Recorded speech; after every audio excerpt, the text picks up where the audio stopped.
এখানে চাপাবাজি করা, গলাবাজি করা বাদ দেন। বাস্তবতা আপনি দেখেন, জিয়াউর রহমান কোথায় ছিলেন আর আপনারা কোথায় আছেন? ডাকসুর মতো জায়গায়, জাকসুর মতো জায়গায়, যেখানে গলা উঁচু করে ইসলামের পক্ষে কথা বলা কঠিন ছিল, সেখানে ছাত্রদল মাত্র পেয়েছে 5,000 কয়েকটা ভোট, অথচ ছাত্র শিবির পেয়েছে 14,500, প্রায় 3 ডবল। আপনি টের পাচ্ছেন কোথায় পৌঁছিয়েছে তারা? আচ্ছা, জাকসু কোনো ব্যাপার না। জাতীয় নির্বাচন, কোন নির্বাচনে আপনারা এগিয়ে যেতে পারবেন না, কারণ আপনাকে দৌড়াতে বহু মানুষ অলরেডি দেখেন, নয়নের মতো মানুষ। আর বাকি আমি নাম নিলাম না। দেশে এমনিতেই পরিবর্তন আসছে। গত পরশু দিনও আমি ছিলাম কুষ্টিয়াতে, 100 পরিবার হিন্দু, ওরা সব জোট বেঁধেছে, এবার আমরা দাঁড়িয়ে পাল্লায় ভোট দেব। হিন্দুদের যদি অবস্থা হয়, বাকি মুসলমান আপনি মাথায় বাড়ি দিয়ে আটকাতে পারবেন না। জমান নামাজ পড়ে বের হচ্ছে কুষ্টিয়ার আবদালপুরে, এই যে কোরআন আমার সামনে, 18 জন এসে বলছে, হুজুর এতদিন ভ্রান্ত ধারণায় ছিলাম, শহীদ জিয়ার আদর্শ মানতাম, কিন্তু সেই আদর্শে এখন আর বিএনপি নেই। এখন দেখতে পাচ্ছি এরা ওই আদর্শ থেকে সরে বহু দূরে চলে গেছে।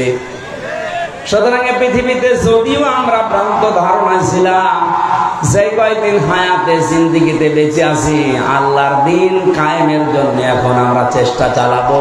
আপনি আপনার দলে আমাদেরকে নেন। আমি বললাম কালেমা পড়ানো লাগবে, বলছে না, কালেমা মুখস্থ আছে। এই দলে আসতে হলে তো অন্যান্য দলের মতো না, আপনাকে ফর্ম পূরণ করা লাগবে। 18 জনকে আমি নিজে নাম ঘোষণা দিয়ে দিয়ে ফর্ম পূরণ করিয়ে এসেছি। বাংলাদেশের 630টা থানা, কম বেশি আমি সব জায়গায় কিন্তু যাচ্ছি। একটা জোয়ার উঠে পড়েছে ডাকসু নির্বাচনের পরে, অনেকেই যাদের বিবেক একটু নাড়া দেয়, ওরা বলছে ওই চাপাবাজদের, চাঁদাবাজদের সাথে আর নেই।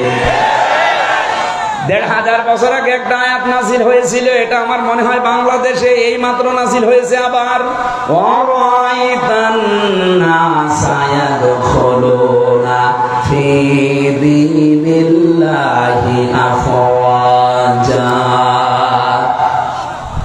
হে নবী, আল্লাহর সাহায্য আর বিজয় যখন আসবে, আপনি দেখতে পাবেন দলে দলে, পালে পালে মানুষ ইসলামে প্রবেশ করছে। আজ বাংলাদেশের অনেকেই মনে করে ইসলাম মানেই এদেশে কায়েম করার মতো শক্তি রাখে জামাত ইসলামী। আমি আজকে আসার সময় একটা আয়াতের ব্যাখ্যা পড়ছিলাম, একটু মিলান তো দেখেন কোন দলে মেলে। সূরা মুজাদালার শেষের আয়াত, লা তাজিদু কওমান ইউমিনুনা বিল্লাহি ওয়াল ইয়াউমিল আখির ইওয়াদুনা মান হাদাল্লাহা ওয়া রাসূলাহু ওয়ালাউ কানু আবাআহুম আও আবনাআহুম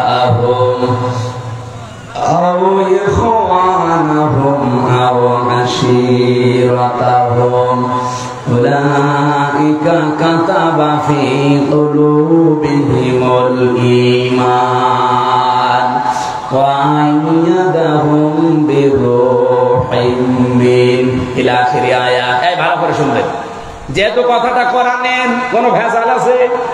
আমি শুধু বাংলায় অ্যাডভার্টাইজ করছি, তখন আমারও বাবার কথা না। আল্লাহ পাক বলেন, লা তাজিদু কওমান ইউমিনুনা বিল্লাহি ওয়াল ইয়াউমিল আখির। আপনি দেখতেই পাবেন না এমন ব্যক্তিকে, এমন দলকে, এমন জাতিকে যারা আল্লাহ এবং কিয়ামতে বিশ্বাস করে, যে মানুষগুলো পৃথিবীতে আল্লাহ রাসূলের শত্রু, আপনি জীবনেও দেখবেন না তারা তাদেরকে আপন মনে করে, বন্ধু মনে করে, ভালোবাসে মন থেকে। যদিও সেটা তার বাবা হয়, যদিও সেটা তার দাদা হয়, যদিও তার ভাই হয়, তার আত্মীয় স্বজন, স্ত্রী, সন্তান এগুলো হয়, কারণ কি আল্লাহ পাক এই মানুষগুলোর অন্তরের ভেতরে ঈমান বদ্ধমূল করে দিয়েছেন এবং ফেরেশতাদের দ্বারা তাদেরকে আল্লাহ শক্তিশালী করে দিয়েছেন। আমি সারা দেশের সাথে আয়াতটা মিলিয়ে দেখলাম এই আয়াত 100 ভাগ এখন মিলে যাচ্ছে জামাত ইসলামী বাংলাদেশের সাথে। ইদখিলুহুম জান্নাত, আল্লাহ তাদেরকে প্রবেশ করাবেন এমন একটা বাগানে, তাজরি মিন তাহতিহাল আনহার খালিদিনা ফিহা উলাইকা হিজবুল্লাহ আলা ইন্না হিজবাল্লাহি হুমুল মুফলিহুন। রব্বুল আলামিন তাদের পরিচয় দিতে দিতে বললেন তাদেরকে আমি বাগানে প্রবেশ করাবো, এমন একটা বাগান যার তলদেশ দিয়ে নদী আর নহর প্রবাহমান থাকবে, তার মানে জান্নাত। এখানে একটা প্রশ্ন আছে আমার, আপনারা শুনতেছেন? ইদখিলুহুম জান্নাত, আমি আয়াতটা আপনাদের বের করে সূরা মুজাদালা যারা এখানে হাফেজ আছেন, রব্বুল আলামিন জান্নাতুন শব্দটা দিতে পারতেন, না দিয়ে তিনি দিয়েছেন ওয়াইদখিলুহুম জান্নাত, এটা বহু বচন। আমার প্রশ্ন হচ্ছে আল্লাহ জান্নাতুন না দিয়ে জান্নাত বহু বচন দিলেন কেন? আমি একটা দুইটা না যতগুলো তাফসীর পড়েছি আয়াতের, মুফাসসিরিনে ইকরাম এটাই জানাতে চেয়েছেন। রব্বুল আলামিন জানিয়েছেন এইটা, আমি আরবি গ্রামার দিয়ে আয়াতটা মিলিয়েছিলাম প্রথমে। পৃথিবীতে যত ভাষা আছে প্রায় আমার জানা মতে 4,500 ভাষায় দুনিয়ায় আছে। কত? 4,500-এর উপরে মানুষ কথা বলে বিভিন্ন ভাষায়। আপনি মালয়েশিয়াতে যাবেন, 120টা দেশের ছেলে মেয়েরা সেখানে লেখাপড়া করছে, মালয়েশিয়া ইন্টারন্যাশনাল ইসলামিক ইউনিভার্সিটিতে। আমি ঘুরছিলাম ভেতরে, বন্ধুদের জিজ্ঞাসা করলাম এখানে কতটা দেশের ছেলে মেয়েরা আছে, বলছে 120টা দেশের ছেলে মেয়েরা আছে। এখানে ভাষায় কথা বলে যে যার ভাষা, যদিও আন্তর্জাতিক ভাষা সেখানে ইংরেজিতে বলা লাগে। আপনি বলেন 120টা দেশের ভাষায় কথা বলছে সেখানে, খালি এক জায়গায়। আমরা ইতিহাস পড়ে জানতে পেরেছি এই পৃথিবীতে এখন 257টা দেশ আছে, 4,500 ভাষায় মানুষ কথা বলে। আরবি ভাষাতে শুধু এক বচন, দ্বিবচন, বহু বচন পাবেন। অন্যান্য ভাষার অধিকাংশ জায়গায় আপনি এক বচন আর বহু বচন পাবেন। আমি যে শব্দটা নিয়ে আরম্ভ করেছিলাম, এদিকে আপনাদের মন আছে নাকি দেখি তো, কি বলেন তো? হ্যাঁ, জান্নাত। হ্যাঁ, অ্যাক্টিভ হয়ে থাকবেন। যেহেতু এক বচনের পরে আরবিতে দ্বিবচন আছে, তারপরে বহু বচন আছে। আল্লাহ জান্নাতুন না দিয়ে, মাসকানুন না দিয়ে জান্নাত দিয়েছেন, মাসাকিন দিয়েছেন। মুফাসসিরিনে ইকরাম বোঝাতে চেয়েছেন রব্বুল আলামিন যদি কারো অন্তরে ঈমান বদ্ধমূল করে দেয়, তাকে যদি ফেরেশতাদের দিয়ে শক্তিশালী বানায়, তাকে এমন জান্নাতে প্রবেশ করাবে, সেই জান্নাত কমপক্ষে 3টা। কারণ এখানে আল্লাহ যেহেতু বহু বচন দিয়েছেন, আর 2টা হলে বহু বচন হয় না, দ্বিবচন হয়। 3টা হলে কমপক্ষে বহু বচন হয়। কি কথা বলেন এখানে? তার মানে এই দেশে আমরা সত্যি যারা আল্লাহ এবং কিয়ামতে বিশ্বাস করি, যাদের কাছে বাবা মা, স্ত্রী, সন্তান, ভাই ভক্তদের চাইতে আল্লাহর দিন বেশি প্রিয়, একামতে দিনের কাজ করাকে আমরা বেশি প্রিয়, বেশি ভালোবাসার মনে করি, আমাদের অন্তরে আল্লাহ এমন ঈমান বদ্ধমূল করে দিয়েছে যেটা লাঠি মেরেও আপনি সরাতে পারবেন না। 15.5 বছর তার প্রমাণ। অনেককে ফাঁসি দিয়েও সরাতে পারে নাই। আমি তো নিজে জেলখানায় শুনেছি, একজন কারারক্ষী ছিল কুতুবউদ্দিন, এটা তার কাছেও যাবে, রেকর্ড হচ্ছে। ওর বাড়ি হচ্ছে রাজবাড়িতে।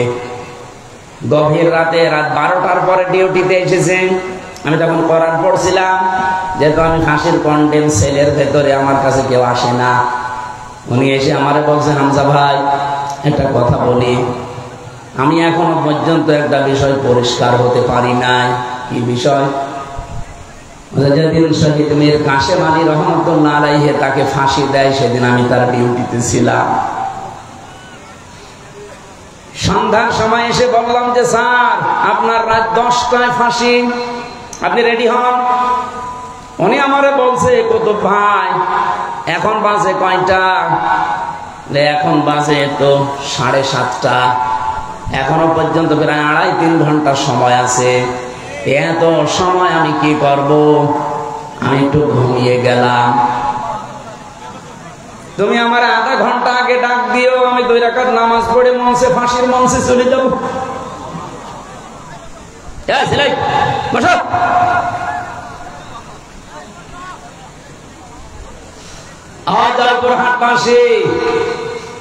কত ভাই আমারে বলছে, ঠিক দেখলাম লোকটা ঘুমিয়ে গেল। 2 ঘন্টা পরে ওনারে ডাকলাম, উনি ঘুম থেকে উঠলো, গোসল করে ওযু করার পরে উনি দেখলাম 2 রাকাত নামাজ পড়ে নিল। নামাজ পড়ে 1 কাপ চা বানিয়ে, হিটার ছিল ভেতরে, চা বানিয়ে বলছে আপনি নেবেন? উনি বলছে যে আমি চিন্তায় আছি, কিসের চা? যার মাত্র 3 ঘন্টা পরে ফাঁসি, সেই লোকটা 2 ঘন্টা ঘুমিয়ে গেল। ঘুমাইলো কি করে আমি আজ পর্যন্ত এখনো ভেবে পাইনি। আমারে ঠিক 10টা বাজার 5 মিনিট আগে বলছে সময় হয়ে গেছে, নিয়ে যাবেন না। মনে হচ্ছে শ্বশুর বাড়ি যাওয়ার জন্য ব্যস্ত হয়ে পড়েছে। জেলার আসলো, সোবার আসলো, আরো যারা জেলাইতে আছে, জল্লাদ শাহজাহান, ওই যে চোখ মুখ বাঁধতে চায়, বলে বাধা লাগবে না, জায়গায় নিয়ে চলেন। নতুন জামা কাপড় আজকে পরে, আতর লাগিয়ে মনে হচ্ছে আল্লাহ ওনাকে ডাকতেছে। অথচ ওই সময় তার সন্তান ব্যারিস্টার মীর আরমান, সে গুম হয়ে আছে আয়না ঘরে, কোথায় আছে কেউ জানে না। তার নিজের স্ত্রী হাসপাতালের বেডে কাতরাচ্ছে, তার দলীয় লোকজন হাজার হাজার লক্ষ লক্ষ পালিয়ে বেড়াচ্ছে। বলে তাই কঠিন মুহূর্তে মাত্র 3 ঘন্টা পরে যার মৃত্যু হয়ে যাবে, 2 ঘন্টা ঘুম আসার কথা আপনি সহজে বলে ফেললেন। এত সহজ বিষয় না। এটার সম্মুখীন হলে আপনি টের পেতেন যে বাস্তবতা কত কঠিন। আপনাকে যদি আমি এখনই গ্যারান্টি দেই যে আপনি 1 মাস পরে মরে যাবেন, এমনিতেই আমার মনে হয় আপনি 1 মাস যাওয়া লাগবে না, কালকেই মরে যাবেন, টেনশনেই মরে যাবেন। অথচ লোকটার মাত্র 2.5 ঘন্টা বাকি আছে ফাঁসি হতে, 2 ঘন্টা ঘুমিয়েছে ভালোভাবে। আমি ওনারে বলেছিলাম, কারারক্ষী কুতুব ভাই আপনি এখনো পর্যন্ত বুঝতে পারেননি আমি বুঝে ফেলেছি। 1500 বছর আগে কোরআনে কারিমে আল্লাহ যে আয়াতটা আমি ওনাকে শুনিয়েছিলাম, উলাইকা কাতাবা ফি কুলুবিহিমুল ঈমান ওয়া আইয়াদাহুম বিরূহিম মিন। রব্বুল আলামিন বলেন, আমি আল্লাহ নিজে এই মানুষগুলোর বদ্ধমূল করে দেই অন্তরের ভেতরে ঈমানটা, এবং ফেরেশতাদের দিয়ে এই মানুষকে আমি আল্লাহ শক্তি যোগাই। যেই লোকটা তার সন্তান ব্যারিস্টার হামজার মতো ছেলে না, একটা ব্যারিস্টার সন্তান, সে গুম হয়ে আছে 8 বছর আয়না ঘরে, কেউ জানে না, স্ত্রী মৃত্যুর বিছানায় কাতরাচ্ছে, লক্ষ লক্ষ হাজার হাজার লক্ষ লক্ষ দলীয় নেতা কর্মী পালিয়ে বেড়াচ্ছে, জেলে বসতেছে। আর এই অবস্থায় তার ফাঁসির আগে যদি এই অবস্থা হয়, আল্লাহর কসম অবশ্যই আমার আল্লাহ ফেরেশতা দিয়ে তাকে সাহস জুগিয়েছিলেন। আল্লাহ এই মানুষগুলোকে এমন বাগানে প্রবেশ করাবে, এই জন্য আল্লাহ জান্নাতুন দেননি, জান্নাত। যেহেতু বহু বছর হতে হলে কমপক্ষে কয় সংখ্যা লাগে? 3। বলেন বলেন। তাহলে এইরকম মানুষদেরকে আল্লাহ জান্নাত একটা দেবে না, কমপক্ষে 3টা জান্নাত দান করবে। আর আমরা হাদিসের ভাষায় পড়েছি, যদি একটা জান্নাত মানুষকে আল্লাহ দেয়, এই পৃথিবীর সমান কমপক্ষে 10 পৃথিবী। কি শোনেননি হাদিস? এক একটা জান্নাত হবে এই দুনিয়ার মতো 10 দুনিয়ার সমান। তাহলে 3টা দিলে কমপক্ষে বলেন বলেন 30টা দুনিয়ার সমান জান্নাত আপনি পাবেন। রব্বুল আলামিন বলেন এমন নদী আর নহর প্রবাহমান করে রেখেছি, খালিদিনা ফিহা, চিরকাল সেখানে থাকবেন, কোনদিন আপনাকে কেউ আর বের করে দেবে না। খালিদিনা ফিহা লা ইয়াবগুনা আনহা হিওয়ালা। আপনি তো বের হতে চাইবেন না, আপনাকে বের করে দেওয়া হবে না। এতটুকু আল্লাহ যদি শেষ করে দিতেন আমি বলতাম না একটা। রব্বুল আলামিন বলেন রাদিয়াল্লাহু আনহুম ওয়া রাদু আন। সব চাইতে বড় বিষয় আমি আল্লাহ নিজে তাদের উপরে রাজি হয়ে গেছি, তারাও যেমন আমি আল্লাহর প্রতি রাজি আছে। উলাইকা হিজবুল্লাহ, এরাই আমি আল্লাহর দল।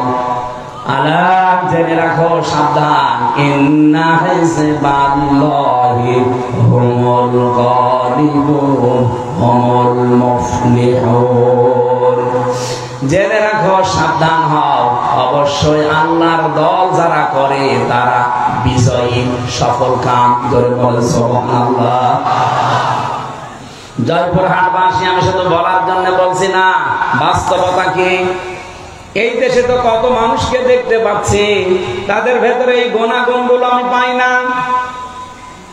জামাত ইসলামী বাংলাদেশ এবার এমন একটা অবস্থায় দাঁড়িয়েছে, এই দেশে হয় ইসলাম থাকবে, নাই অন-ইসলাম থাকবে।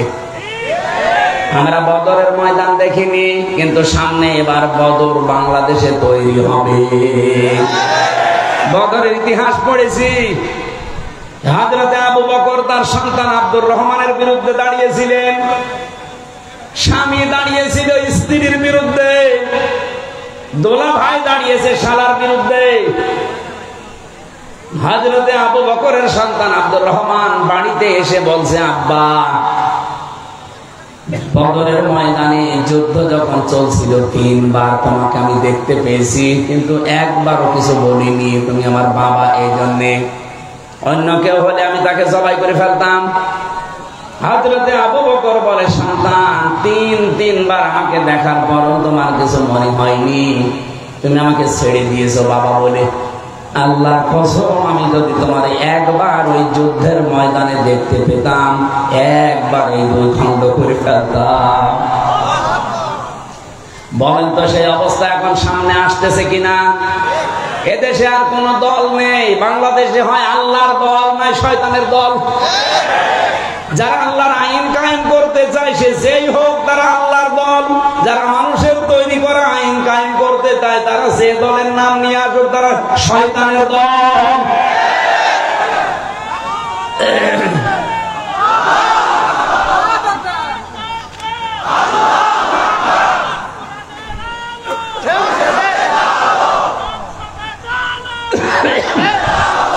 সুসংবাদ শোনাচ্ছে, কাতাবাল্লাহু লা গালিবান্না আনা ওয়া রুসুলি ইন্নাল্লাহা কাবিয়্যুন আযীজ।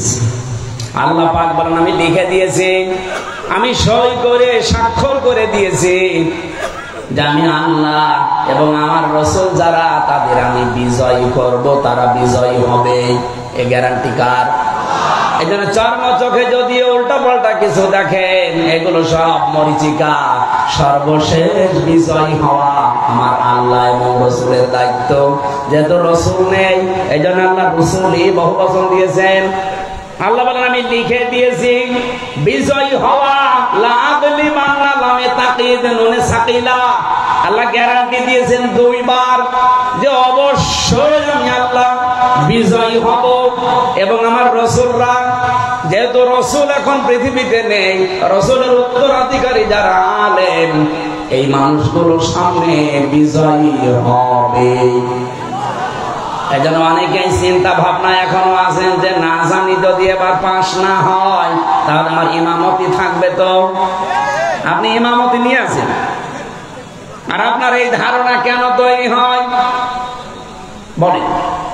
92% মুসলমানের এই দেশ 1 বছর 1 মাসে, 1 বছর 1 মাস 7 দিনে যে পরিবর্তন হয়ে গেছে অলরেডি। দেশের মানুষ সবাই বুঝে ফেলেছে এই দেশ এবং এই মানবতা বাংলাদেশে ইসলামের কাছে নিরাপদ। অন্য যে যাই বলুক না কেন, চেতনা বিক্রি করে অনেকে, 71-এর অনেকে বিভিন্ন চেতনা নিয়ে আসে সামনে। এগুলো সব ধোঁকাবাজি, প্রতারণা ছাড়া কিচ্ছু না। কারণ যারা অন্য মানুষ, এদিকে তাকা, আমি খোলামেলা বলছি, বাংলাদেশ জামাত ইসলামী বাদ দিয়ে বলেন তো যারা আজ রাজনীতি করছে জেনারেল ভাবে, কোন আদর্শ আছে তাদের? তারা যে আদর্শ নিয়ে রাজনীতি করতো সেই মানুষটার উপরেও তারা নেই। আমি নিজে শহীদ জিয়ার নামে দোয়া করতে শুনেছি কাবার ইমামকে। বঙ্গবন্ধুকেও মেরে ফেলা হয়েছে, জিয়াউর রহমানকেও মেরে ফেলা হয়েছে। বঙ্গবন্ধুর নাম আজ পর্যন্ত কেউ বলে না যে শহীদ বঙ্গবন্ধু, বলেছে? বলে না। কিন্তু শহীদ জিয়াউর রহমান বলে, কারণ তার কাজকর্ম, ভেতরের অবস্থা আমি জানি না, কিন্তু বাহ্যিক কাজকর্ম, অ্যাক্টিভিটিস তার ইসলামের পক্ষে ছিল, ভারতের বিপক্ষে ছিল। এখন যারা তার নাম নিয়ে আদর্শ নিয়ে রাজনীতির মাঠে নেমেছেন, এর অনেকে এখন আছেন সবগুলো দাদাদের প্রেসক্রিপশন অনুযায়ী চলে। এই জন্য দেশের মানুষের মন থেকে তারা আস্তে আস্তে উঠে যাচ্ছে। না ডাকসুর মতো জাকসুর মতো জায়গায় একটা সিটও তারা পায়নি। 28টা সিটের শিবির পেয়েছে 23টা, আর স্বতন্ত্র পেয়েছে 5টা। 23 আর 5 কত হয়? ওরা একটাও পেল না। জাহাঙ্গীরনগর বিশ্ববিদ্যালয়ে 21টা পেয়েছে শিবির আর 5টা পেয়েছে স্বতন্ত্র যারা, তারা। আপনারা একটাও পাচ্ছেন না, এরপর মুখ জোর করেন। কোথায় আছেন আপনি টের পাচ্ছেন? এ আপনার রাজনীতি, এ আপনার আদর্শ। কি করলেন 1 বছর 1 মাস 7 দিনে? শুধু চাঁদাবাজি ছাড়া কি উপহার দিয়েছেন জাতিকে? পাথর দিয়ে মানুষ মারে। আজকেও না কালকে দেখলাম ফরিদপুরে একজনের ঠ্যাঙের উপরে হাতুড়ি দিয়ে মেরে ঠ্যাং ভেঙে দিচ্ছে, চাঁদা দেয়নি এই কারণে। একটা কথা হলো, মানুষ এখন আর বোকা নেই, আর আগস্টের 5 তারিখের আগেও নেই। মানুষ এখন সচেতন, এ কিন্তু বুঝে ফেলেছে। আমার তো মনে হচ্ছে সামনে বাংলাদেশে একটা নীরব বিপ্লব হবে বাংলাদেশ জামাত ইসলামী। এখনো যদি আপনি সেই ভারত প্রেম নিয়ে থাকেন হাসিনার মতো, আপনিও ডুববেন। আশা করছি আপনারা ফিরে আসবেন। এরপরও যদি কেউ না আসে, সে তার কপালে আগুন লাগাবে। দেখেন না নেপালে কি হয়েছে? পানির ভেতরে মন্ত্রীদের চুবাচ্ছে, খা পানি খা। ভারতে আরম্ভ হয়েছে, ভারতে মোদির বাড়ি ঘর পর্যন্ত এখন আক্রমণ চলছে। হবে 100 ভাগ, কারণ আল্লাহর ঘর মসজিদ ভেঙেছে।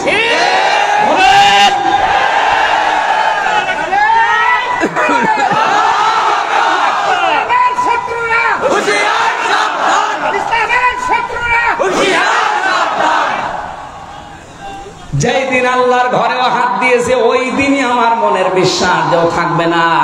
কারণ আব্রাহা আল্লাহর ঘর ভাঙতে এসে কাশ্মীর মাকুল হয়ে গেছে, আর ও অলরেডি আল্লাহর বহু ঘর টুকরা টুকরা করে ফেলেছে।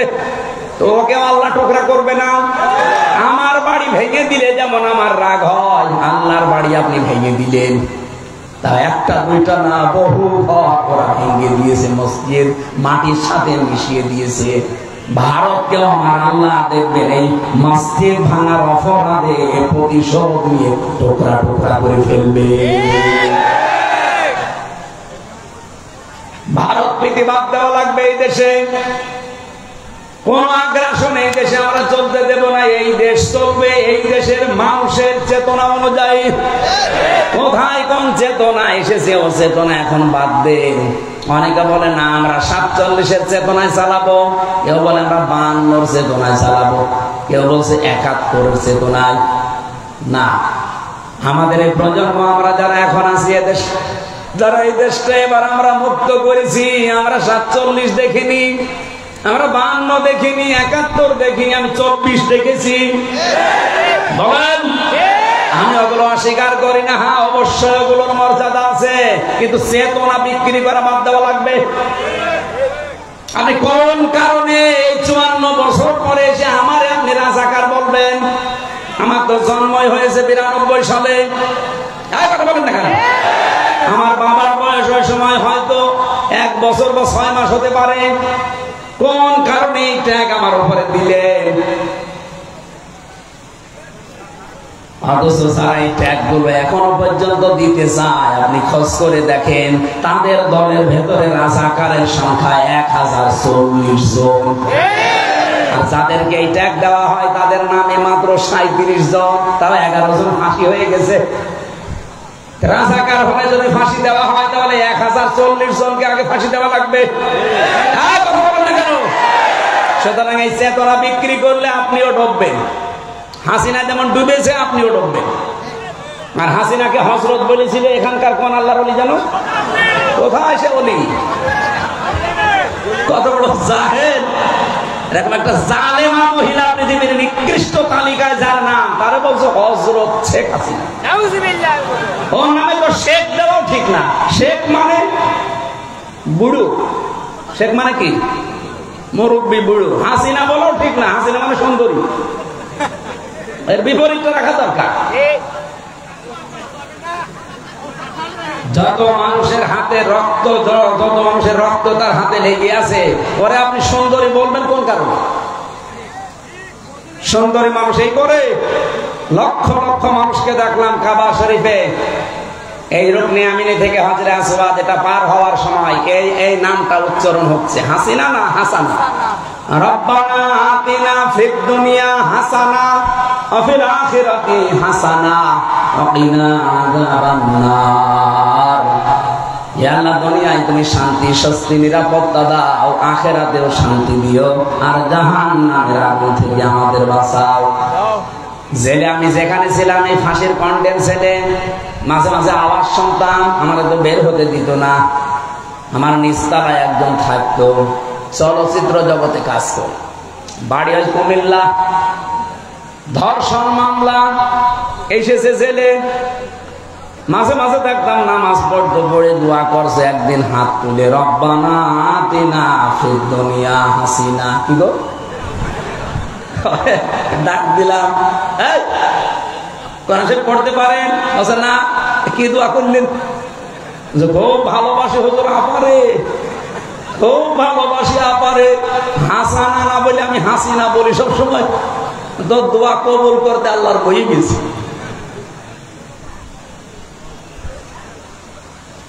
জয়পুরহাটবাসী, যে কথা তুলেছিলাম, আমার এই কথায় আমি ফেরত যাচ্ছি।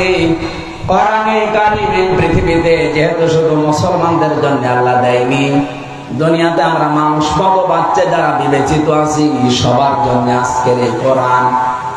আল্লাহ পাক বলেন দুইটা জিনিস আছে জীবিত মানুষদের কোরআনে, অবদান কত নির্দেশিক আছে, 2 নম্বরে মাউইযাতুন উপদেশ আছে। কাদের জন্য? লিল মুত্তাকিন, যারা ভদ্রলোক। সুতরাং আজকের আলোচনায় যারা ভদ্রলোক আল্লাহর কাছে তাদের কাজ হবে, আর যারা অভদ্র অসভ্য এদের কোনো কাজ না। ওয়ালা ইয়াসিদুস সালিমিনা ইল্লা খাসারা, জালেমদের শুধু ক্ষতি বৃদ্ধি হবে। এখন দেখেন কার রাগ হয়।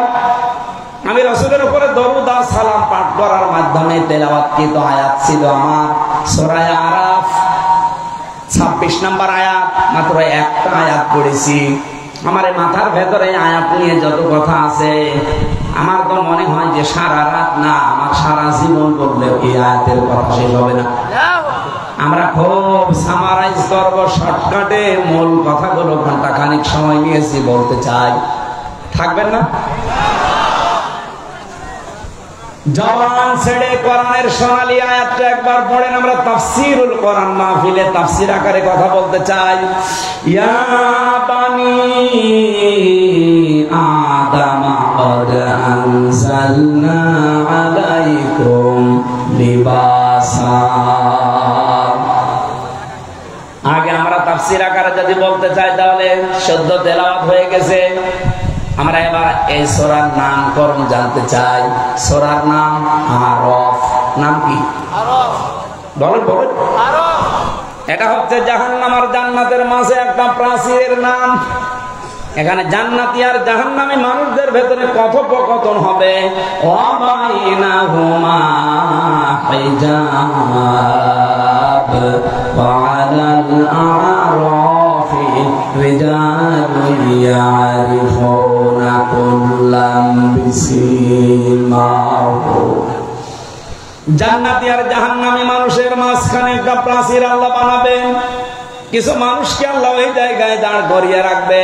জয়পুরহাটবাসী দেখেন তো আপনি ওখানে দাঁড়িয়ে আছেন কিনা। নবীজি প্রশ্ন করলেন, সাহাবীরা তোমরা কি জানো এই প্রাচীরে আল্লাহ কাদেরকে দাঁড় করিয়েছে? বলে না, এই মানুষগুলো তারা যাদেরকে আল্লাহ জান্নাতে দেবে না, এমনকি এই মানুষগুলোকে আল্লাহ জাহান্নামেও দেবে না। সাহাবী আবু দারদা প্রশ্ন করলেন, ইয়া রাসূলুল্লাহ, এই মানুষগুলোকে আল্লাহ জান্নাতে দেবে না, কারণ কি? নবীজি বলেন, এদের সব কিছু ভালো ছিল, কিন্তু মা বাবার সাথে এদের সম্পর্ক খারাপ ছিল। জয়পুরহাটবাসী এটা রেকর্ড হচ্ছে, সারা দুনিয়া চলছে এখন। যত সন্তান আমরা আছি খুব ভালো করে শোনেন, আমরা কিন্তু 100টার প্রায় 90টা সন্তান জাহান্নামের দিকে, জান্নাতে আমরা যেতে পারবো না। একটা কারণে আমার মনে হয় আমাদের সবই ভালো, প্রায় আমরা মা বাবার সাথে সম্পর্ক ঠিক রাখতে পারি না। এটা সম্পর্ক ঠিক রাখা এবং তাদের পেছনে খরচ করা, তাদের সেবা করা, সাধ্য মতো তাদের খেদমত করা, এটা আমরা 100 জনের 90টা ছেলে মেয়ে পারছি না। পারি না যে সমস্ত কারণে, তার অন্যতম কারণ হচ্ছে দুইটা। এক নম্বরে, আমাকে আমার মার বাবা ছোটবেলায় এই শিক্ষা দেয়নি যে আল্লাহর পরে তাদের স্থান। কি কথা বলতেন? আল্লাহর পরে যে মা বাবার স্থান, এই শিক্ষা যেখানে দেওয়া হয়, আমাকে সেই শিক্ষা আমার মা বাবা দেয়নি, এই জন্য আমি জানি না যে মা বাবা কি। দুই নম্বরে আমাদের দেশের শিক্ষা ব্যবস্থা যা আছে, সেই শিক্ষা ব্যবস্থায় মা বাবা সম্পর্কে বিস্তারিত আলোচনা। আপনি দেখেন 1 থেকে 5 পর্যন্ত গানের মাস্টার নিয়েছে, শরীর চর্চার মাস্টার নিয়েছে, অথচ একজন আলেম দিয়ে কোরআন হাদিস পড়াবে, সেরকম আলেম 1 থেকে 5 পর্যন্ত আজও নেওয়া হয়নি। যিনি দায়িত্বে আছেন ডক্টর মোহাম্মদ ইউনূস, 2 নবীর নাম আপনার, মোহাম্মদ একটা, ইউনূস একটা, 2 নবীর নাম না? আপনি কার ইশারায় চলছেন আমরা জানি না, অন্তত নিজের নামটা তো ঠিক রাখবেন। 2 নবীর নাম নিয়ে বসে আছেন আপনি। 92% মুসলমানের দেশে একটা আলেম নিয়োগ দিতে পারেন না, আপনি নাচের মাস্টার নিয়েছেন।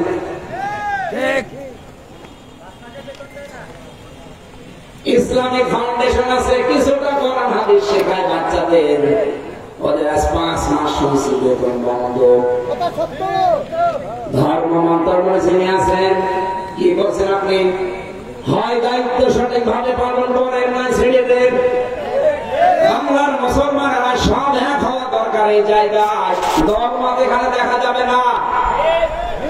সেদিন তারেক জিয়া সাহেবের কেস, অপু সাহেব ঢাকাতে আলেমদেরকে ডাক দিয়েছিল যে এই বিষয়টা আপনারা কি করছেন। গানের মাস্টার নিয়োগ দেয় এই দেশে, শরীর চর্চা করা লাগবে, এইটা নিয়োগ দেয়। আর 1 থেকে 5 পর্যন্ত আলেম নিয়োগ দিল না, আপনারা কিছু করেন না। সুতরাং খাওয়া লাগবে, জামাত বিএনপি চরমনা এগুলো না, সব মুসলমান এখন এই মুহূর্তে দাবি তোলা লাগবে। 1 থেকে 5 পর্যন্ত এই দেশে একজন মাওলানা শিক্ষক চাই। এই দাবি করেন কারা দেখি? লিল্লাহি তাকবীর। দেখেন তো হাত বলে দিকে।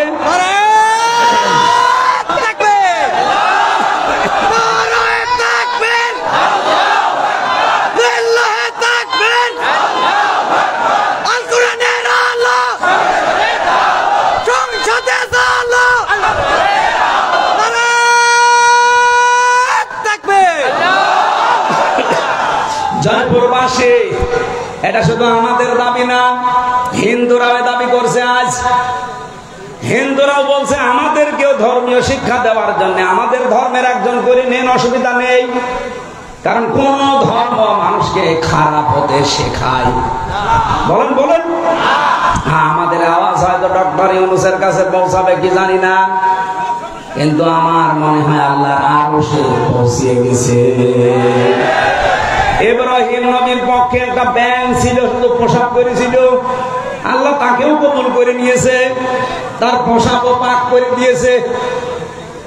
আমরা যদি কোরআনের শিক্ষার পক্ষে হাত তুলেছি, কিয়ামতের দিন এই হাত তোলাটা আমার পক্ষে সাক্ষী হয়ে দাঁড়াবে। আপনি জাহান্নামে যাচ্ছেন শুধু এই শিক্ষাটা না থাকার কারণে। আজ 1 থেকে 5 পর্যন্ত পড়ার পরে অনেকে বৃত্তি দিত, আগে 8-এ বৃত্তি দিত, 100 মার্কের কোরআন হাদিস ছিল, কিন্তু এই জালেমা মহিলা আসার পরে 15.5 বছরে সেইটাও তুলে দিয়েছে। আমরা চাই আবার ওইটা পূর্ণবহাল করা হোক, কারণ অনেক ছেলে মেয়েরা পরীক্ষার জন্য চাপে পড়ে হলেও পড়ে, কথা বলবে না। আর যদি ওইটাই না থাকে সিলেবাসে, ও পড়বে কি? ওদের যে 5 মাস বেতন দেয় না ইসলামিক ফাউন্ডেশনে, এর ভেতরে একটা দুর্বিসন্ধি আছে। এক লোক নাকি বউকে খুব পিটাতো, আর বউ এসে বলছে, তুমি যেভাবে পিটানি দাও আমাকে কি রাখবা না বাদ দিয়ে দিবা? ও বলছে, কিলের ওজন দেখে টের পাও না? 5 মাস বেতন বন্ধ করে দিয়েছে, টের পাচ্ছেন না যে গানের মাস্টার নেয়, নাচের মাস্টার নেয়, আর কোরআনের হালকা শিক্ষা দিত তাদের বেতন বন্ধ করে দেয়। এটা অবশ্যই কোন জায়গা থেকে কোন তাল বাহানা আসতেছে। কোরআনের বিরুদ্ধে, এই স্বাধীনতার বিরুদ্ধে বাংলাদেশে কোন তাল বাহানা এই দেশের মানুষ মেনে নেবে না।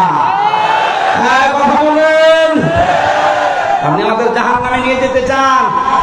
মা বাবা সম্পর্কে আমরা জানি না তাদের মর্যাদা, এ কারণে হাজারো সন্তান তাদের খেদমত করে না, আলাদা করে দেয়, এমনকি বৃদ্ধাশ্রমে রেখে আসে। কি নেই? বৃদ্ধাশ্রম নেই? আপনি নীলফামারী যান, কিশোরগঞ্জ থানা আছে, দেখলাম একটা বৃদ্ধাশ্রমে নিয়ে গেল আমারে। এদিকে মা, এদিকে বাবারা বসে আছে লাইন দিয়ে, মুরব্বী মা আর বাবা, যার কাছে একটু জিজ্ঞাসা করি আমার ধরে হাওয়া করে কাঁদে। একজন বলছে, আমার 3টা ছেলে মেয়ে বিদেশে থাকে, কিন্তু আমি আজ বড়ি আছি এখানে। আমি ওরা বললাম, মা আপনার কাছে কি মনে হয় বলেন তো? উনি বলছে, আজ কতদিন বৃদ্ধাশ্রমে পড়ে আছি, আমি এখন কোরআন হাদিস আর ইসলামের ইতিহাস পড়ি। এটা পড়ে আমি বুঝেছি এই দোষ শুধু আমার সন্তানদের না, এই দোষ আমারও আছে, কারণ ছোটবেলা থেকে তাদের দ্বীনের জ্ঞান আমি শিক্ষা দেয়নি। আল্লাহর পরে যে মা বাবার স্থান তাদের কাছে আমার সন্তানরা সেটা জানে না। এই জন্য হাজারো সন্তান আমরা নষ্ট করে ফেলেছি অলরেডি। যেহেতু এই দেশে এখনো শিক্ষা ব্যবস্থা এটা জারি করা হয়নি, আপনাদের আহ্বান জানাবো, অন্য ধর্মের লোক যারা আছেন তাদের আমি বাদ দিলাম, অন্তত ইসলাম ধর্মে যারা আছেন ছেলে মেয়েদেরকে নিজে বাঁচার জন্য হলে শেষ বয়সে যদি আলাদা হতে না চান, বৃদ্ধাশ্রমে যেতে না চান, ছেলে মেয়েদেরকে কোরআন হাদিস প্রথমে 3 বছরে নুরানিতে মক্তবে পড়িয়ে নেবেন, এরপর অন্য জায়গায় দেবেন। নয়তো আপনার কপালে আসতেছে এই কিশোরগঞ্জের মতো, আপনিও ঠিক কয়েকদিন পরে যাবেন বৃদ্ধাশ্রমে, অথবা আপনাকে আলাদা করে দেবে, আপনার খরচও দেবে না। মা বাবার পেছনে খরচ করা নফল না ফরজ? খরচ। নামাজ পড়েন, মা বাবার যে সাধ্য মতো খরচ করা দরকার করেন না, না আপনার নামাজ হবে না, কারণ একটার সাথে আর একটা রিলেটেড। পুরা কোরআন শরীফের ভেতরে আপনি দেখবেন যেখানে আল্লাহ দিয়েছেন আল্লাহর কথা, সঙ্গে সঙ্গে দিয়েছেন রসুলের কথা, আতিউল্লাহ ওয়া আতিউর রাসূল। যেখানে নামাজের কথা সেখানে যাকাতের কথা, আকিমুস সালাত আতুজ যাকাত। যেখানে আল্লাহর শুকরিয়া আদায়ের কথা সঙ্গে সঙ্গে মা বাবার শুকরিয়া আদায়ের কথা। আনিশ করলি ওয়া লিওয়ালিদাইকা ইলাইয়াল মাসির। তোমরা আল্লাহর শুকরিয়া আদায় করো আর মা বাবার শুকরিয়া আদায় করো। আল্লাহকে মেনে নিয়েছো কিন্তু মা বাবার শুকরিয়া নেই, তুমি জানো আল্লাহকেও মানো না। বলেন নাউজুবিল্লাহ। নবীজি বললেন, ওরা আরাফ নামক প্রাচীরে দাঁড়িয়ে আছে, ওরা জান্নাতে যাচ্ছে না শুধু একটা কারণে, আমি যেটা আবিষ্কার করেছি আর একটু বেশি দেখেন তো মেলে কিনা। 100 ভাগের প্রায় 98 ভাগ সন্তান আমরা মা বাবাকে হয় আলাদা করে দেই, তাড়িয়ে দেই, বৃদ্ধাশ্রমে রেখে আসি। 3 নাম্বার কারণ হচ্ছে আমার অ্যানালাইসিস, এটা আমাদের বউগুলো, এই বউগুলোকে পেছন দরজা দিয়ে শুধুমাত্র নাড়াচাড়া দেয়, এদেরকে ওয়াসওয়াসা দেয়। এই বউর মা বারবার ওখান থেকে বলে কি আর কতদিন আলাদা হয়ে যা, আরামে খেতে পারবি, অথচ নিজের ছেলেটা আলাদা হতে দেয় না। যে মহিলা তার মেয়েকে দিয়ে এভাবে পরামর্শ দেয়, এটা মা না, এটা ডাইনি। আর আমার মনে হয় এরকম মহিলা যদি আজ প্যান্ডেলে থাকে, ও এতক্ষণ বরদোয়া আরম্ভ করেছে যে হুজুর মরুক, আমি মরবো তাও বলবো, কারণ আপনাকে আমি ভালোবাসি, আমি দেখতে পাচ্ছি আপনি জাহান্নামে যাচ্ছেন, এমনকি আমাকেও ফেলে দিচ্ছেন। আপনার কারণে আজ হাজারো পরিবারে আমি দেখতে পাই তার সন্তান তার মা বাবার হক আদায় করার মন থাকে, তারপরও পারে না। মায়ের সঠিক হক আদায় করতে গেলে বোর মন পাওয়া যায় না, আবার বোর মতো কথা চলতে গেলে মা বাবার মন পাওয়া যায় না। সম্মানিত মা বোন যারা এখানে বসে আছেন, যারা শ্বশুর শাশুড়ি, তাদেরকে বলছি, আপনি যে মেয়েটা পেয়েছেন এটাকে নিজের মেয়ের মতো যদি মনে করতে না পারেন, আপনার ইবাদত হবে না। কারণ এই মেয়েটা সব কিছু ছেড়ে দিয়ে আপনার পরিবারে এসেছে। আপনি নিজের মেয়ের কত ভুল হয়, দোষ হয়, মাফ করে দেন। আর অন্যের মেয়ে এসেছে, চুন থেকে পান করলে ছেলের কানে কানে তুলে দেন। আপনি মা। খালি নামাজ পড়া, রোজা রাখা আর কালো বোরকা পরা ইবাদত না। পুত্রবধূকে নিজের মেয়ের মতো উদার মনে ভালোবাসা, এটাও ইবাদত। এরকম বউ শাশুড়ি কম না বেশি? নেই। কম মানে 2-1টা আছে, ইতিহাসের পাতায় পড়েছি। আশা করছি জয়পুরহাটে এরকম মহিলা তৈরি হবে না। সম্মানিত মা বোনেরা, কি মনে করেন কোরআন হাদিস কি বোঝেন আমি জানি না। একটা মেয়ে লোক এসেছে আপনার বাড়িতে, তাকে আপনি নিজের মেয়ের মতো মনে না করতে পারেন, ছেলে বিয়ে দিলেন কেন? মনে মনে ভাবে যে ছেলে বিয়ে দিয়ে বৌমা দখল করে নিয়েছে। সব সময় বউকে ভালোবাসে। আরে মা, আপনার দর সেজদায় পড়ে থাকার কথা যে আমার ছেলে অন্তত বৌমা নিয়ে ব্যস্ত আছে, অন্য মেয়ের সাথে লাইন করে না। কথা বলে না কেন? সাহাবী প্রশ্ন করলেন, হে নবী, এই মানুষটাকে যে আপনি বললেন যে জাহান্নাম আল্লাহ দেবে না, কারণ কি? বিশ্ব নবী ওই দিন জানিয়েছিলেন এদের আল্লাহ জাহান্নামে দেবে না একটা কারণে, এই দুনিয়াতে এই মানুষগুলো ইসলাম কায়েমের জন্য আন্দোলন করেছে। হাটবাসী সারা পৃথিবীর মানুষকে জানাচ্ছে, যারা দিন কায়েমের জন্য জমিনে চেষ্টা করেন, আপনার পদ্ধতি ভুল হতে পারে, কিন্তু আপনার মন থেকে ইখলাসের সাথে যদি দিন কায়েমের জন্য চেষ্টা করেন, আপনার আর যাই হোক আপনি জাহান্নামে যাবেন না। কোরআনে কারীমের সূরা সফের ভেতরে দলিল আছে, হালা দুল্লুকুম আলা তিজারাতিন তুনজিকুম মিন আযাবিন আলীম। এমন একটা ব্যবসার কথা বলবো যেটা করলে জাহান্নামে এই যন্ত্রণাদায়ক আযাবে যাওয়া লাগবে না। সেটা হচ্ছে আল্লাহ রাসূলের প্রতি ঈমান আনার পর জান আর মাল দিয়ে এই জমিনে দিন কায়েমের চেষ্টা করা। এই বাংলাদেশে যে 73টা দল আছে, সবচাইতে বেশি ভালোবাসে আল্লাহ কোন দলকে? কোরআনে কারিমে সূরা সফ 4 নম্বর আয়াতটা পড়েন এবং সূরা মায়েদা 54 নম্বর আয়াতটা পড়েন। রব্বুল আলামিন যদি বানিয়ে বলি, আপনি বাংলা নিয়ে আসেন, ইংরেজি নিয়ে আসেন, উর্দু নিয়ে আসেন, ফার্সি নিয়ে আসেন, যে ভাষা নিয়ে আসবেন আমি দেখাবো। ইন্নাল্লাহা ইউহিব্বুল্লাযীনা ইউকাতিলুনা ফি সাবিলিহি সাফফান কান্নাহুম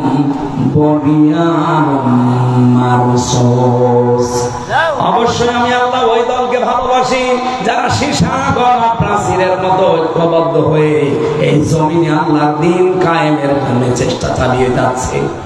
আর এই বাংলাদেশে এটা সবচেয়ে বেশি চালাচ্ছে জামাত ইসলামী। যদি প্রমাণ ভুল হয় আপনি এখানে আসেন, যদি ভুল হয় আপনি বলেন যে না এদের দ্বারা এটা না, এরা দুনিয়া চায়। কে দুনিয়া চেয়েছে আপনি বলেন? মাওলানা মতিয়ার রহমান নিজামী মন্ত্রী ছিল, দুনিয়া চায়নি। ওনার এখনো ঘর হচ্ছে কাঁচা ঘর, মাটির দেওয়াল, চারিদিকে উপরে টিন। একজন মন্ত্রীর ঘর কাঁচা বাংলাদেশের ইতিহাসে প্রথম। কথা বলবেন না কেন? সাতক্ষীরার মাওলানা রিয়াসাত আলী এমপি ছিল জামাতের, কয়েকবার। এখনো পর্যন্ত তার বাড়িটা এই যে খেজুর গাছের পাতা দিয়ে ঘেরা। অথচ বাংলাদেশে বহু মানুষ আমি দেখি শুধু একবার চেয়ারম্যান হয়, 5 তলা বাড়ি হয়ে যায়। বলেন, সেদিন বাইরের দেশে ছিলাম আমি, এক হোটেলে উঠেছিলাম। ওটা মনে হয় থাইল্যান্ডে না সিঙ্গাপুরে, যে কোনো একটা দেশে হবে, না মালয়েশিয়া। এই দেশগুলোতে যখন ঘুরতে যায়, মাহফিলে যায়, আমারে নিয়ে যায়, হোটেলে তুলে দেয়। হোটেল থেকে নিচে নামলাম, নেমে দেখে 2 জন বসে বসে চা খাচ্ছে আর মুখ নিচু করে আছে। আমি তো হালকা চিনে ফেলেছি, যে সালাম দিলাম, আমার সালামের জবাবে তো বলবে যে ওয়ালাইকুম আসসালাম। না, বলছে হুজুর আমরা আগেই পালিয়েছি। আরে ভাই, সালামের জবাব হচ্ছে আমরা আগেই পালিয়েছি। একটা কথা হলো, বলেন তো ওয়ালাইকুম আসসালাম। বলছেন না, আপনি আগেই পালাইলেন কেন? আপনার না 620টা বাড়ি শুনেছি। আল জাজিরা রিপোর্ট দিয়েছে তার বাড়ি হচ্ছে বাংলাদেশ আর বিশ্বে মিলে 620টা। অথচ লোকটা একটা বাড়িতেও থাকতে পারে না, থাকে হোটেলে।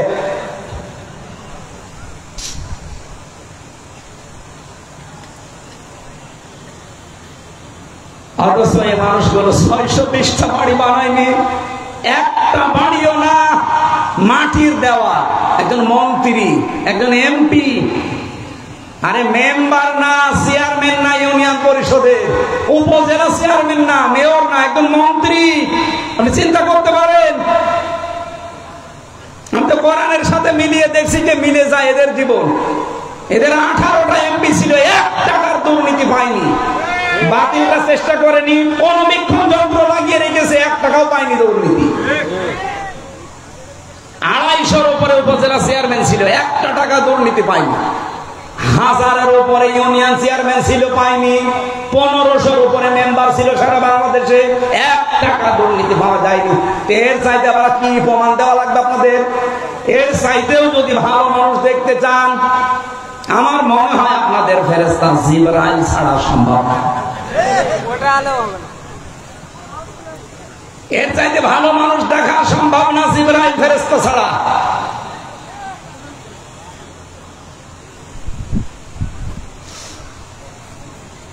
এজন্য গ্যারান্টি দিতে পারি আপনাদেরকে, সীসা গলা প্রাচীরের মতো আজ ঐক্যবদ্ধ হয়ে আল্লাহর এই জমিটায় 56,000 বর্গ মাইলে দ্বীন কায়েমের জন্য কাঁধে কাঁধ মিলিয়ে চেষ্টা চালিয়ে যাচ্ছে মন থেকে। তার প্রমাণ এই 1 বছর 1 মাস বাংলাদেশ জামাত ইসলামী, ইসলামী ছাত্র শিবির, ইসলামী ছাত্রী সংস্থা। অন্য কেউ যদি পারে তাদের আদর্শ নিয়ে আসুক, টিকবে না। কারণ তাদের আদর্শ হচ্ছে বিড়ি খাওয়া আদর্শ, তাদের আদর্শ হচ্ছে ডাল খাওয়া আদর্শ, তাদের আদর্শ হচ্ছে বাবা খাওয়া, হুক্কা খাওয়া। কি বঙ্গবন্ধু হুক্কা খেত না? কথা বলেন। আপনি হুক্কা খাওয়া আদর্শ নিয়ে এসে, ডাল খাওয়া আদর্শ নিয়ে এসে, রাস্তা চুরি করা আদর্শ নিয়ে এসে এই জামাত ইসলামের সাথে আপনি টক্কর দিতে চান, কিয়ামতের আগেও পারবেন না। কথা বলতে দেন ভাই। বাস্তবতার দিকে তাকিয়ে বলেন তো, এই বাংলাদেশে 56,000 বর্গ মাইল, 630টা থানা, একটা নেতা কর্মী দেখান যে জামাত ইসলামীর যারা ডাল খায়, বলেন। আমি সারা দেশে ঘুরছি, একটাও পাইনি। এরা ধর্ষণ করেছে, প্রমাণ দিতে পারেন? আরে ভাই, ডাল খায় না, ধর্ষক নেই, সাদাবাজ নেই, এমনকি বিড়িও খায়। কি বিড়ি খোর আছে? নেই। আর অন্য দলে বিড়ি ঘর না, ও বাপ পর্যন্ত খেয়ে ফেলছে। একবার থানায় গিয়ে দেখি একজনকে ওসি সাহেব পিটাচ্ছে, কি গো হুজুরে ডাল খায়। আরে ভাই ডালও খাওয়া যাবে না, বলছে হুজুরে ডাল, সে ডাল ফ্যান্সি ডাল। আপনি ডাল খান, রাস্তা খান। ওই লোকটা আমার ওই দিন বলেছিল কি সিঙ্গাপুর না মালয়েশিয়াতে, হুজুর সত্য একটা কথা বলে দিই, দেশে যেতে পারবো না তো এটা আমরাও জানি, তো বাস্তবতা হচ্ছে এই দেশটা উপরে উঠতে চায় না। অথচ মালয়েশিয়া 2004 সালের পর থেকে 21 বছরে তারা দাঁড়িয়ে গেছে। সিঙ্গাপুর 20 বছরে তারা দাঁড়িয়ে গেছে বিশ্বের মানচিত্রে। যদি 10টা দেশ এখন গণনা করেন, সিঙ্গাপুর একটা। এত উন্নত তারা। রাস্তায় একটা টুকরা পর্যন্ত পাবেন না, মনে হচ্ছে সারা রাস্তা খাবার ঢেলে খাওয়া যায়, এত পরিষ্কার পরিচ্ছন্ন। খাদ্যে কোনো ভেজাল নেই, কোনো দুর্নীতি নেই। 100 টাকা যদি বাজেট হয় রাস্তার জন্য, আপনাকে আমি সত্য কথা বলে দেই, 3 টাকা শুধু খরচ হয় রাস্তায়, আর 90 টাকা আল্লাহ বলিরা খেয়ে ফেলে। এই চলছিল দেশে। দেশটা দাঁড়াবে কি করে? বঙ্গবন্ধু টানেল বানিয়েছে চট্টগ্রামে, 100 বছর যাওয়ার কথা, অথচ কয় বছরে পানি উঠতেছে নিচ দিয়ে। তাহলে কত টাকা বাজেট ছিল, কত টাকা খেয়েছে বলেন? ওর নিজের হিসাব অনুযায়ী 100 টাকা বাজেট হলে 3 টাকা খরচ হয়, 97 টাকা খেয়ে ফেলে। 100 টাকা খরচ করে একটা রাস্তা বানালে 100 বছর যাওয়ার কথা, 3 টাকা খরচ করলে 100 বছর যাবে? 3 বছর। আগামীতে ইসলাম আসলে জামাতের আমির বলে নাই যে যা বাজেট হবে জনগণের সামনে সব ওপেন করা লাগবে এমপিদের, তারপরে কাজ শুরু করা লাগবে। আপনি দুর্নীতি করবেন কি করে? সরকারি যে ট্যাক্স ফ্রি গাড়ি আছে, ওই গাড়ি জামাত ইসলামী বাংলাদেশ নেবে না। যে প্লট দেওয়া হয়, ফ্ল্যাট দেওয়া হয়, নেবে না। এর চাইতে গ্যারান্টি বাংলাদেশে কোন দল দিতে পারলে তাকে ভোট দেন, যান। জীবনও পারবে না। তারা যদি 20,000 টাকা নিয়ে এমপি হয়, 5 বছর পরে তারা 20 কোটি টাকার মালিক হবে। আর জামাত ইসলামী যে 300 এমপির নাম ঘোষণা দিয়েছে নমিনি, এরা যদি 100 টাকা নিয়ে এমপি হয়, 5 বছর পরে দেখবেন 90 টাকা হয়ে গেছে, 101 টাকা হবে না। এই বিশ্বাস, এই আস্থা আমিরে জামাতের আছে, এই জন্য এদের নাম ঘোষণা দিয়েছে, এমনি দেয়। সম্মানিত ভাইরা, এর চাইতে আর বেশি আমি বলতে পারবো না। এরপরেও যদি কারোর বিবেকে খালি ওই দিকে টান হয়, যান, আপনার যা ভালো লাগে আপনি তাই করেন।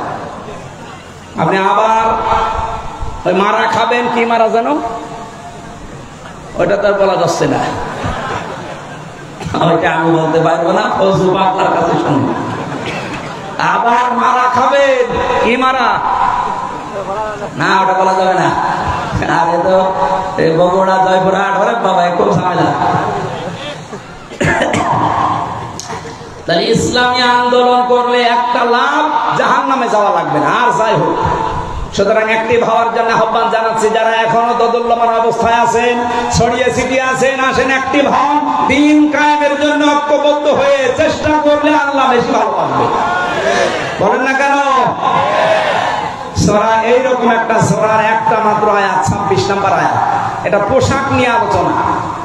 শয়তানের প্রথম হামলা মানব জাতির উপরে এবং তার পদ্ধতি কি ছিল সেইটা আল্লাহ জানিয়েছে। শয়তানের যত টার্গেট আছে, হামলা আছে, সবচাইতে বড় হামলা শয়তানের পোশাকের উপরে। কিসে? শয়তান চায় যে আদম সন্তান যেন পোশাক না পরে। এটারে বহু আয়োজন শয়তান করেছে। এই যে সুন্দরী প্রতিযোগিতা, যারা এই প্রতিযোগিতায় নাম লেখা, এদের পোশাক আশাক ঠিক আছে? বলেন বলেন। এমনকি সুন্দর সুদর্শন পুরুষ প্রতিযোগিতা হয়েছিল, কি যেন নাম ওর? অ্যাডলফ। ও নাকি সুন্দর, সারা বাংলাদেশের সবচেয়ে সুন্দর সুদর্শন পুরুষ। ওর জানাজা পড়া দেখলাম, শয়তান জানাজা পড়ছে, এদিকে দিকে তাকাচ্ছে। ওর দিকে তাকিয়ে আমার মনে হইল, ও যদি সবচেয়ে সুন্দর যুবক হয়, তাই আমি কি? আমি কি? এবার আসেন আল্লাহর ঘোষণা, ইয়া বানি আদম, হে বনি আদম সন্তানেরা, ক্বাদ আনজালনা আলাইকুম লিবাসা, অবশ্যই আল্লাহ তোমাদের উপরে নাযিল করেছি পোশাক। কি করবা এই পোশাক দিয়ে? ইওয়ারি সাওআতিকুম ওয়ারিশা, তোমাদের লজ্জা নিবারণ করবা এবং সৌন্দর্য বৃদ্ধি করার জন্য, বর্ধন করার জন্য আমি আল্লাহ পোশাক দিয়েছি। সুতরাং এখানে আমাদের শিক্ষা হচ্ছে পোশাকের কাজ আমাদের লজ্জা ঢেকে ফেলা। বহু মানুষ আমরা দেখি এই দেশে পোশাক পরার পর উলঙ্গ, অর্ধ উলঙ্গ থাকে। এমন এমন পোশাক পরে রাস্তাঘাটে আসে, ও পরাও যা না পরাও তা। বিশেষ করে মেয়েদের, কোরআনে কারিমে আল্লাহ মেয়েদের পোশাকটা দিয়েছেন, ইয়া আইয়ুহান নাবিয়্যু কুল লিআজওয়াজিকা ওয়া বানাতিকা ওয়া নিসাইল মুমিনিনা ইউদনিনা আলাইহিন্না মিন জালাবিবিহিন্না ইলা আখির আয়াত। সূরা আহজাবে এসেছে, হে নবী আপনার স্ত্রীদের এবং আপনার মেয়েদের আর মুমিন বান্দা যারা তাদের স্ত্রীদেরকে আপনি বলেন তারা যেন রাস্তাঘাটে চলতে হলে তাদের জিলবাব, যেটা মাথার উপরে টেনে দেওয়া লাগে, এটা যেন একটু সরিয়ে দেয়। সম্মানিত মা বোনেরা, যখন আপনারা বালেগ হবেন এই সময় থেকে আপনার পোশাকটা, যেহেতু নামাজ আর রোজা ফরজ হয়ে যায়, একজন মেয়ে যখন বালেগা হয়ে যায় তখন মেয়েরা যারা এসেছেন এই মাসলাটা ভালো করে শুনবেন। আপনার মেয়ে যখন বালেগা হবে, যখন তার শরীর খারাপ হবে, এটা 12 বছর, 13 বছর, 14 বছর, 15 বছরে হতে পারে, যখন হয় আপনার স্বামীকে টাচ দিয়ে রাখবেন যে তোমার মেয়ের অবস্থা কিন্তু এই। তার মানে যখন শরীর খারাপ হয়ে গেছে, ওই দিনের পর থেকে তার নামাজ এবং রোজা ফরজ। আপনার স্বামী যদি বিষয়টা না জেনে তাকে তাকিদ না দেয়, আপনার স্বামীর মনে হবে না, কারণ অত জানি না, এই জন্য তাকে টাচ দিয়ে ঝালিয়ে রাখবেন। ওই দিনের পর থেকে যতদিন আপনার আন্ডারে থাকবে, বিয়ে না হবে এ পর্যন্ত যেন ফরজ নামাজ, ফরজ রোজা বাদ দিতে না পারে। কথা বলেন ঠিক কিনা? কারণ অনেক মেয়ে লোক উদাসীন, কিছু মনে করে না, জানেও না, লজ্জার খাতিরে বলতে চাই না, শেষ পর্যন্ত মেয়ের যে নামাজ ফরজ, রোজা ফরজ, রাখে না, পড়ে না, কিছুই বলে না। এরপর থেকে আপনার এই মেয়ের জন্য, এই প্রাপ্তা বয়স্কা মেয়ের জন্য এমন একটা ঘন্টা বলেন, জেলবাব বলেন, এমন একটা হিসাব বলেন, এটা ছড়িয়ে দেওয়া দরকার, যেটার দ্বারা তার মাথার চুল, মুখমণ্ডল, চোখ দুইটা বাদ দিয়ে পুরা শরীর ঢেকে রাখা, এটা আজিমাত। আর মুখ খোলা, হাতের কবজি খোলা, এটা রুকসাত। আপনি এমন একটা পোশাক তার জন্য আলাদাভাবে বানিয়ে দেবেন, অন্তত বাইরে যাবার সময় পোশাকটা পরলে তার মাথা এমনকি তার শরীরের অর্ধেক পর্যন্ত যেন ঢেকে যায়, বাকি শরীর অন্য পোশাক দিয়ে সে ঢাকবে। এটা কি বলেন তো ফরজ না নফল? ফরজ। এই ফরজটা না থাকার কারণে আজ জেনা বাড়ে, ব্যভিচার বাড়ে, চোখের জেনা, হাতের জেনা, মনের জেনা, এমনকি পরকীয়া প্রেম করে অনেকে 3-4 সন্তানের মা ভাগিয়ে নিয়ে চলে যায়। এই একটা মাত্র কারণ। পর্দা যদি আমরা সত্যি মেনে চলতে পারতাম, আল্লাহর কসম এই দেশে এত ধর্ষণের ঘটনা ঘটতো না। সব জায়গায় বড় বিষয় যদি আইন থাকতো, পর্দা যদি না থাকার পর যদি আইন থাকতো, আইনের প্রয়োগ থাকতো। আমি বাইরের দেশে দেখেছি, সেখানে পর্দার বিধান নেই কিন্তু আইন আছে, প্রয়োগ আছে। বিভিন্ন জাতির মানুষেরা মালয়েশিয়া, সিঙ্গাপুরে বাস করছে, কিন্তু প্রকাশ্যে কোনো ঘটনা আমি দেখিনি। হাফ প্যান্ট পরে মেয়েরা চলে যাচ্ছে সামনে দিয়ে, আপনি যদি এক নজর তাকানোর পরে আর এক নজর তাকান, মেয়েটা যদি পুলিশের কাছে কমপ্লেন করে আপনার খবর আছে। আমাদের দেশে এরকম না। এই দেশে যদি সত্যি আইনটাও থাকতো, ইসলাম থাকলে তো সোনায় সোহাগা, যদি আইনটা থাকতো আর প্রয়োগ থাকতো, আমরা যারা ইফতিজিং করি, উল্টা পাল্টা কাজে আজ যারা লিপ্ত হয়, ধর্ষণের মতো, ব্যভিচারের মতো, পুরুষ মানুষের আমার মনে হয় স্বপ্ন দোষ বন্ধ হয়ে যেত। এই জন্য আইন সামনে যদি আমরা ইসলাম নিয়ে আসতে পারি, পোশাকের এই আইন, যে যার ধর্ম মতো পোশাক মেনে চলবে। কোরআন কারীমের যে নির্দেশনা দেওয়া আছে, যতটুকু আছে মেয়েদের উপরে, মুসলিম মেয়েদের উপরে, এটা প্রয়োগ করতে পারলে এর পেট থেকে আপনি দেখবেন আল্লাহওয়ালা সন্তান আল্লাহ উপহার দিচ্ছে। আব্দুল কাদের জেলানী যেই মায়ের পেটে এসেছিল, মায়ের পেট কি খোলা ছিল? বলেন বলেন। যারা দোয়া চান আমার কাছে, হুজুর দোয়া করেন ছেলে যেন আব্দুল কাদের জেলানী হয়, এমনি হবে? আব্দুল কাদের জেলানীর মায়ের মতো মা তৈরি করেন আগে। রিসা, রিসা মানে সৌন্দর্য বর্ধন করা পোশাক। হ্যাঁ, মেয়েরা এই পোশাক পরতে পারবে, এটা শুধুমাত্র তার স্বামীর জন্য। সম্মানিত মা বোনেরা, সৌন্দর্য বৃদ্ধি হয়, যৌন আকর্ষণ বাড়ে, এরকম পোশাক আপনি পরতে পারবেন আপনার স্বামী, তাছাড়া আপনার বাবার জন্য পরা যায় না। সবচাইতে বড় পোশাক হচ্ছে তাকওয়ার পোশাক। তাকওয়ার পোশাক কি? আল্লাহর বিধান মানা, নিষেধ ছেড়ে দেওয়া, এটার নাম তাকওয়ার পোশাক। 2 নম্বরে, যেখানে আল্লাহ যে আদেশ দিয়েছে ওই আদেশ সঠিকভাবে পালন করার নাম হচ্ছে তাকওয়ার পোশাক। আপনার স্বামী বাইরে গেছে, আপনার আদেশ হচ্ছে সন্তান, সম্পদ এবং ইজ্জত হেফাজত করে রাখা, এটা আপনার উপরে লেবাস। এই লেবাস ও তাকওয়া আজ হাজারো মহিলা পরিবারে মানতে পারে না। যালিকা খায়র, যালিকা মিন আয়াতিল্লাহ লাআল্লাহুম ইয়াযাক্কারুন। নবীজি বলেন, এই নিদর্শনগুলো আমি আল্লাহ বর্ণনা করলাম কারণ শয়তানের প্রথম হামলাই ছিল মানুষের উপরে, এই লজ্জা স্থানের উপরে। ওই সেই প্রথম দিন থেকে আরম্ভ করেছে।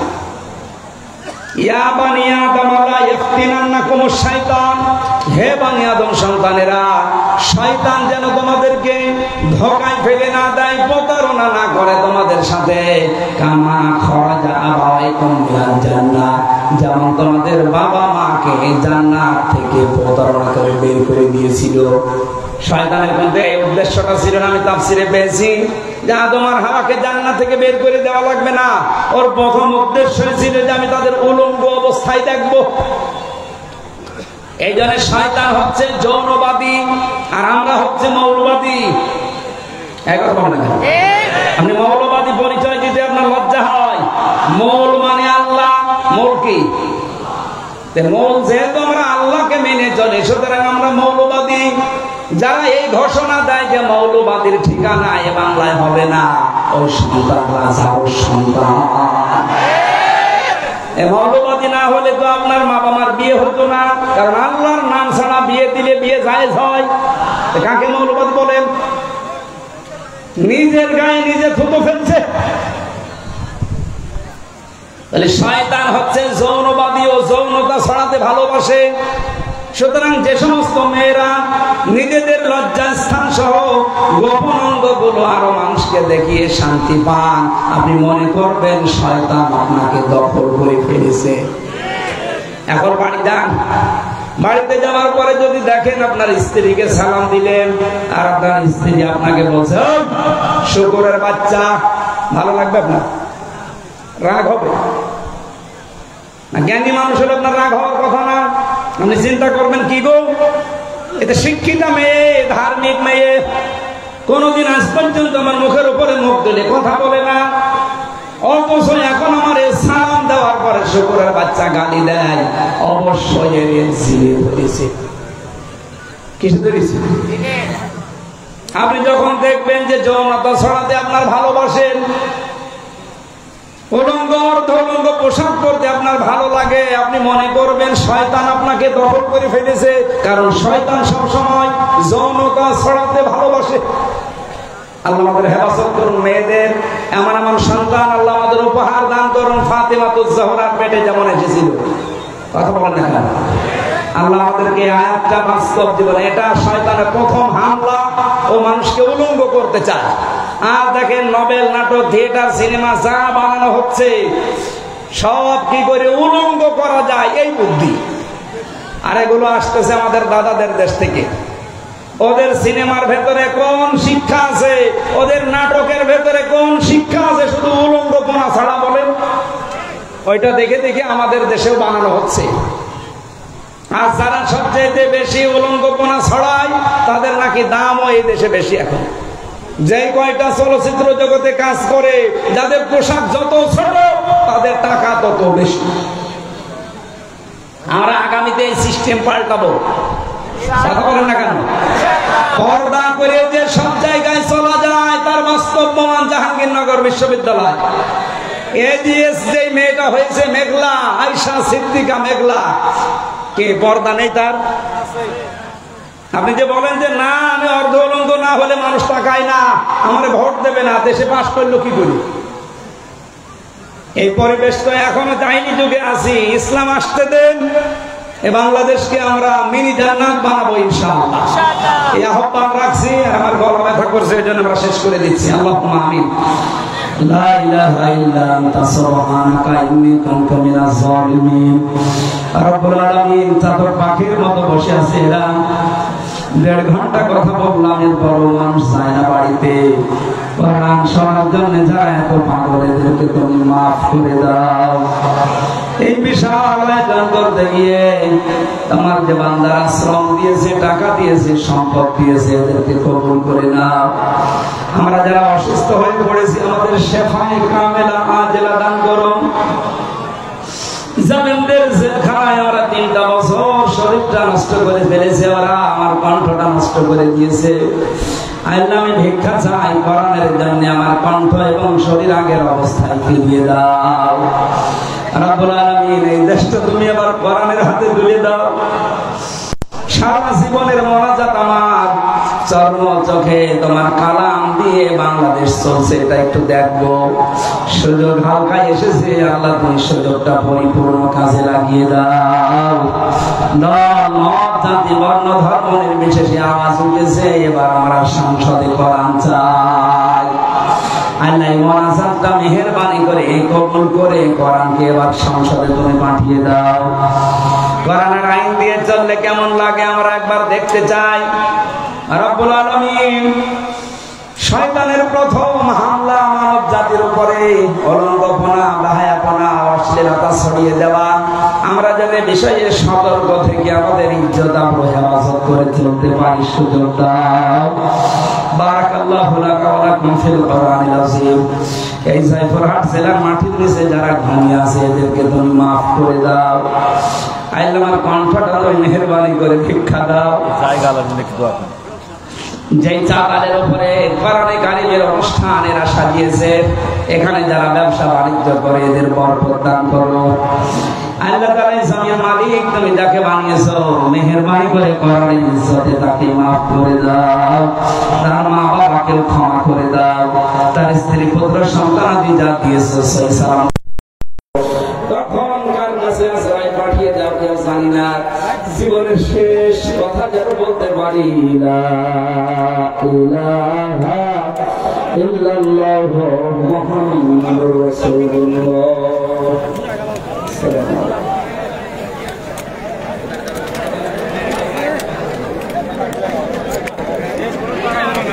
তো সবাইকে অনেক অনেক ধন্যবাদ লাইভে যুক্ত হওয়ার জন্য। তো পরবর্তী কোনো মাহফিলে আবারও আপনাদেরকে লাইভ দেখানো হবে। তো সবাই ভালো থাকবেন, সুস্থ থাকবেন। আল্লাহ হাফেজ।